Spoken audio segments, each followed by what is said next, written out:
சென்னையில் நடைபெறவுள்ள Asian tennis ball cricket championship 2026 நிகழ்ச்சிக்கான ஆலோசனை கூட்டம் சென்னையில் நடைபெற்றது. இந்தியாவில் டென்னிஸ் பால் கிரிக்கெட்டின் மிகப்பெரிய அங்கீகாரமாக Asian tennis ball cricket championship 2026 நிகழ்ச்சி தமிழகத்தின் தலைநகர் சென்னையில் நடைபெறவுள்ளது. இது தொடர்பான அவசர ஆலோசனை கூட்டம் 2026 ஜூலை 5 அன்று சென்னை கோடம்பாக்கத்தில் உள்ள எம்ஜிஆர் மேல்நிலைப் பள்ளியில் அமைப்பினுடைய தலைவர் ஜாவித் கட்டாலா அவர்களின் தலைமையில் பொதுச் செயலாளர் ஞானவேல் அவர்களின் முன்னிலையில் நடைபெற்றது. சென்னையில் டென்னிஸ் பால் கிரிக்கெட் ஆசிய கோப்பை போட்டிகள் அக்டோபர் மாதம் நடைபெறவுள்ளது. ஆசிய கண்டத்தை சார்ந்த 12க்கும் மேற்பட்ட நாடுகள் இந்த போட்டியில் கலந்து கொள்ள இருப்பதாகவும் கலந்து கொள்ளக்கூடிய வீரர்கள் வீராங்கனைகளுக்கு தங்கும் வசதி, போக்குவரத்து மற்றும் அனைத்து வசதிகளும் உயர்தரத்துடன் ஏற்பாடு செய்யப்பட இருப்பதாகவும் இந்த போட்டியினை சிறப்புடன் நடத்திட தமிழ்நாடு டென்னிஸ் பால் கிரிக்கெட் சங்கத்தின் தலைவர் ஜாவித் கட்டாலா அவர்கள் பொதுச் செயலாளர் ஞானவேல் அவர்களின் ஆலோசனையின்படி சிவராமன் அவர்களை ஆர்கனைசிங் கமிட்டி தலைவராக தேர்வு செய்தனர். மற்றும் சிறப்பாக இப்போட்டியினை நடத்திட மாவட்ட செயலாளர்கள் பாரதிதாசன், சோமசுந்தரம், சுரேஷ், சிவா, சின்னையன், அகிலன், வாசு மற்றும் டெக்னிக்கல் கமிட்டியின் சேர்மனாக முனிரத்னம் அவர்களையும் தேர்வு செய்திருக்கின்றனர். 12 teams,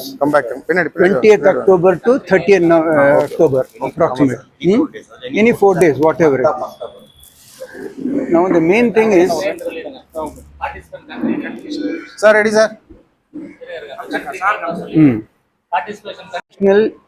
Singapore, Thailand, Maldives, Nepal, Sri Lanka, Malaysia, Bangladesh, Uzbekistan, Bhutan, Afghanistan and UAE.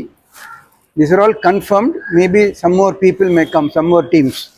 And women, we are expecting around 4 to 6 teams. So it is a very big responsibility. It is not a joke to conduct an international tournament, considering that our association doesn't have that much funds. So for us to coordinate, collect and run it successfully, I'm sure we can do it. But it needs a great effort and help from everybody. Without everybody's help, this cannot be successful. So one of the main things is these teams coming from abroad, they have to bear the airfare normally. Once they land here, எல்லா arrangements நம்ம பண்ணிடுவோம். So இப்போ Indian team போகும்போது கூட நம்ம ஃபண்ட்ஸில் தான் போகிறோம். நம்ம அங்கே போயிட்டு பிறகு தேர் அரேஞ்சிங். ஸோ அது கொஞ்சம் கிளாரிஃபை பண்ணணும் அது. Because it's a very big budget. உங்களுக்கு ஏர்ஃபேர் தான் ரொம்ப நிறைய ஆகிடும். இதோட ஏஜ் லிமிடேஷன்ஸ் என்ன இருக்கு? இந்த ஆசிய கோப்பையில் 12 நாடுகளை சார்ந்த அணிகள் கலந்து கொள்ள உள்ளன. சீனியருக்கு வயது வரம்பு கிடையாது. ஜூனியர் 19 வயதுக்கு உட்பட்டவர்கள், யூத் 25 வயதுக்கு 3 கேட்டகரி நடைபெற உள்ளது. பெண்கள் அணி 4 அணிகள், 4லிருந்து 6 அணிகள் கலந்து கொள்ள என்று எதிர்பார்க்கப்படுகிறது. மொத்தம் 250 300 விளையாட்டு வீரர்கள் கலந்து கொள்ள உள்ளனர். இதனை சிறப்புற செய்ய அனைத்து ஏற்பாடுகளையும் தலைவர் ஜாவித் கட்டாலா அவர்கள் தலைமையிலும் மற்றும் அனைத்து நண்பர்களும் தேர்ந்து செய்து கொண்டிருக்கின்றோம். இதை சக்சஸ்ஃபுல்லாக செய்வதற்கு உங்கள் அனைவரும் நாட்டுடைய அன்புடன் கேட்டுக்கொள்கிறோம். அக்டோபர் 20 to 30 ஒரு 4 நாள் என்ன டேட் அவைலபிள் இருக்கு அதுக்கு அந்த மாதிரி அழைப்பு வந்து எந்தெந்த டீமுக்குலாம் அனுப்பியிருக்கோம். நம்ம 12 கண்ட்ரிக்கு அமைச்சிருக்குங்க. பண்ணின்றது நம்ம என்ன கொடுக்குறோம்? இதுல பிரைஸ் மணி சாதாரண கொடுக்க மாட்டாங்க. கோப்பை தான் இதுல மெயினா. பிரைஸ் மணி வந்து நம்ம கொடுக்கறது இது பண்றது நான் சாதாரண கொடுக்கறதே கிடையாது. பிரைஸ் மணியா நாங்கள் கொடுக்கறது கிடையாதுங்க. விளையாட்டு கோப்பைக்கு தான் கொடுக்குறோம். அந்த இதுக்கு வெற்றி பெறுவர்களுக்கு பிரைஸ் மணி கொடுக்க ஆலோசித்து செய்ய வேண்டும். ஏன்னா இதுபடி கொடுக்க கூடாதுங்க. இதுபடி பிரைஸ் பணமா கொடுக்க கூடாது. இது வந்து பொருளாக தான் கொடுக்குறோம்.